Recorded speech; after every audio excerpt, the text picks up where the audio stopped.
Good morning, my dear students.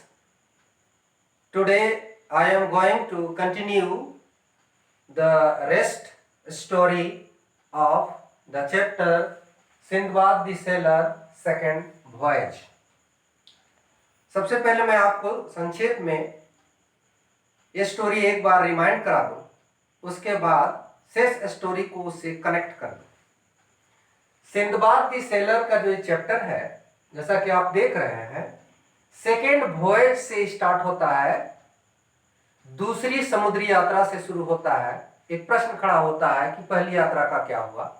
पहली यात्रा में वह अपने मित्रों के बीच एक ऐसे वेल आइलैंड में फंस गया था जिसमें मित्र लोग उसको मरा हुआ समझ के छोड़ के भाग गए, लेकिन किसी तरह से वो बच निकला था। उसके बाद वो बगदाद में आराम की जिंदगी जीना चाहता था, परंतु कुछ ही दिन के बाद वो उसका दुख महसूस होने लगा कि ऐसी बोरियत जिंदगी मुझे पसंद नहीं है। तब वो फिर से अपने सच्चे क्रू मेंबर्स के साथ में फिर कुछ सामान लाद करके one island to another island व्यापार करने निकल गया। इस बीच वो एक ऐसे आइलैंड में चला गया जहां पर कोई भी आदमी नहीं रहता था, निर्जन जगह था, ना कोई घर था। वहां फल और फूल और स्प्रिंग ऑफ एक्सेलेंट वाटर बहुत थे।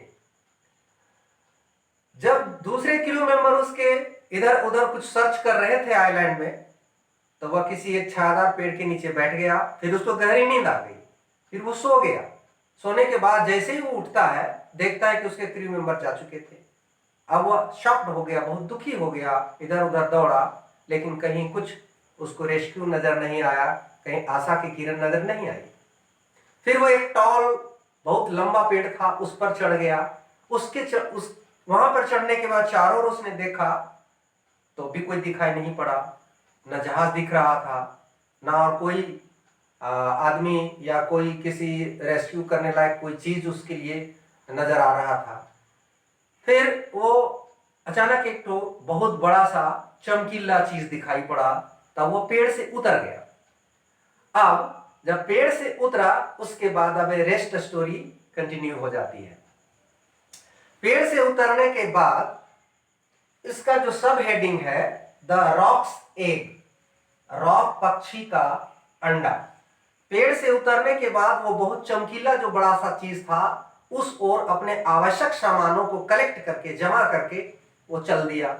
वहां जाके देखता है कि एक बहुत बड़ा गोलाकार इक्लिप्स टाइप का व्हाइट चीज है, जो राक्षस की, उसकी तुलना राक्षस से की गई है कि राक्षस जैसा विशाल था, व्हाइट बॉल था, जैसा व्हाइट बॉल जैसा था। वह देखता है, छू के देखता है तो बहुत चिकना है, टू स्मॉल, बहुत चिकना है वो।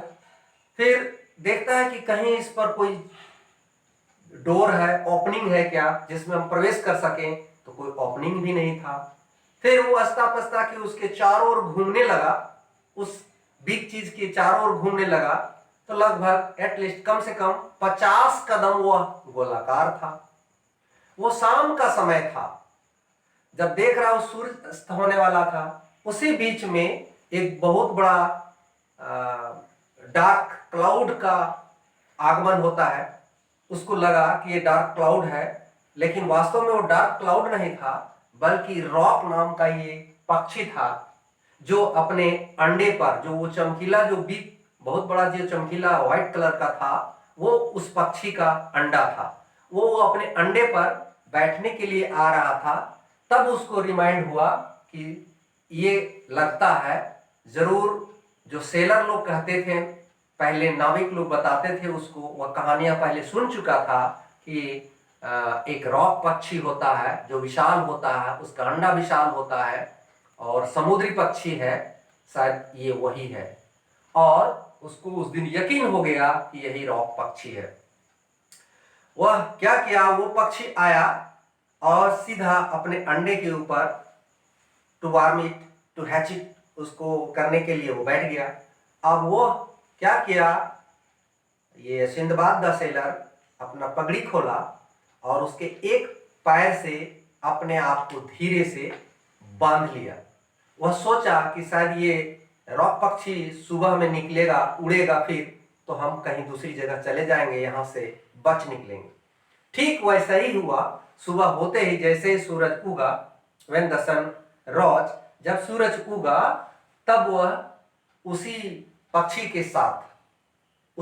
के साथ में किसी दूसरे सॉलिड स्थान पर चला गया जहां सिर्फ सांपों का बसेरा था, सरपेंट्स रहते थे सिर्फ।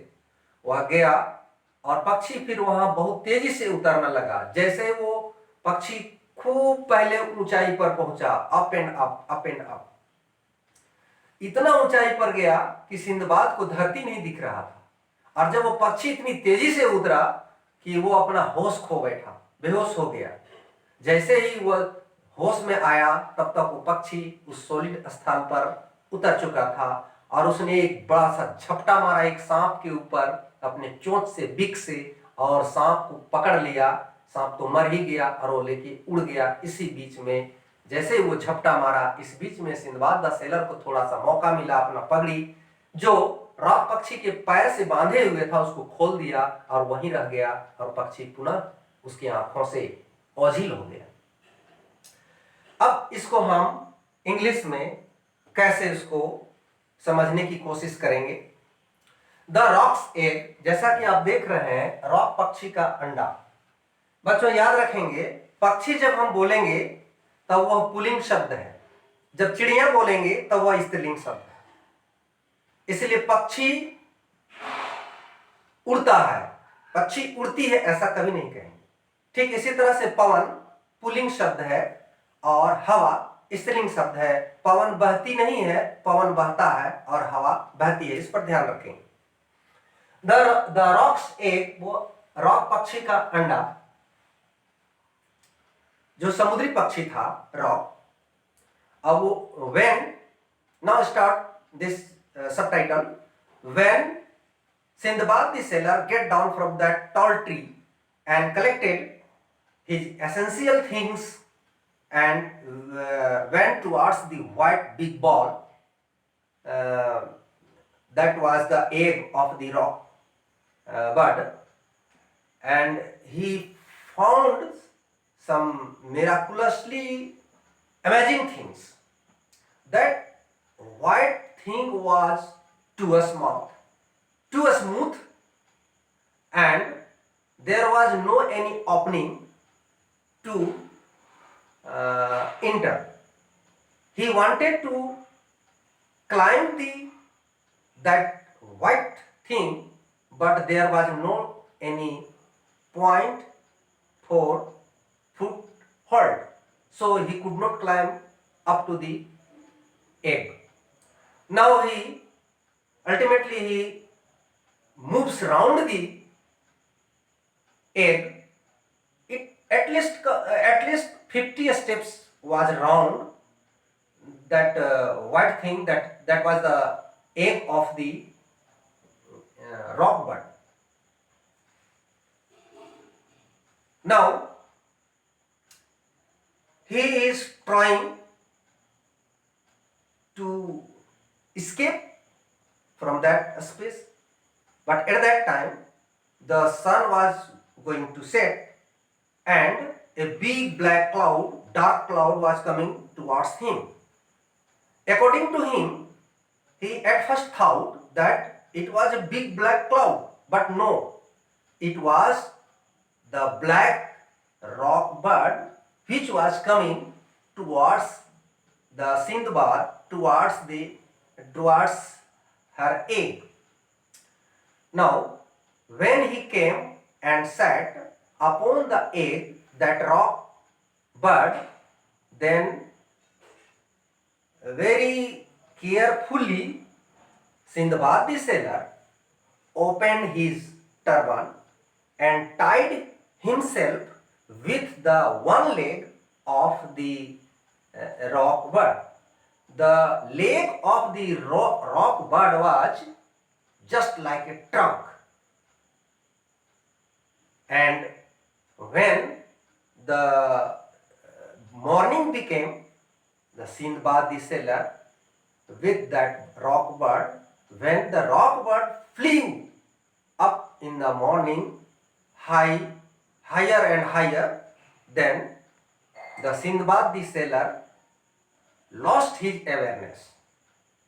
And when that rock bird came down on a solid place, then the awareness of the Sindbad became as usual, and he untied his turban and sat on that solid place, and that rock bird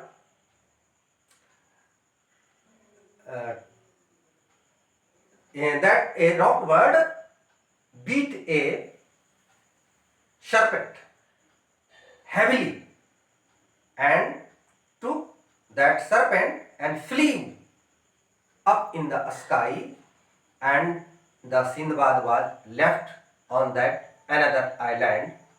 Now we can see two questions for comprehension check.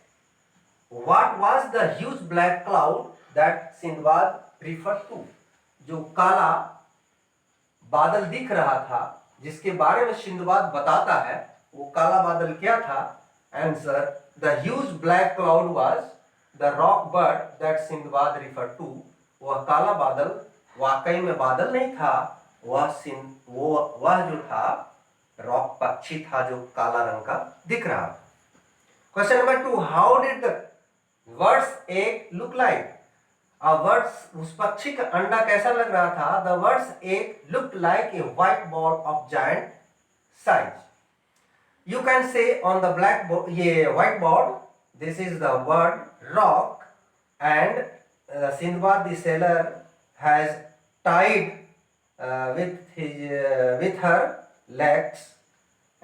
Here is Sindbad, and this is the ship of the Sindbad, and this is the egg of the rock bird.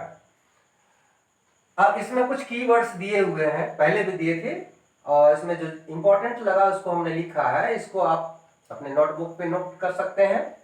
और इस प्रकार ये second part जो है Sinbad the seller second voice का जो second part हुआ, यही समाप्त होती है.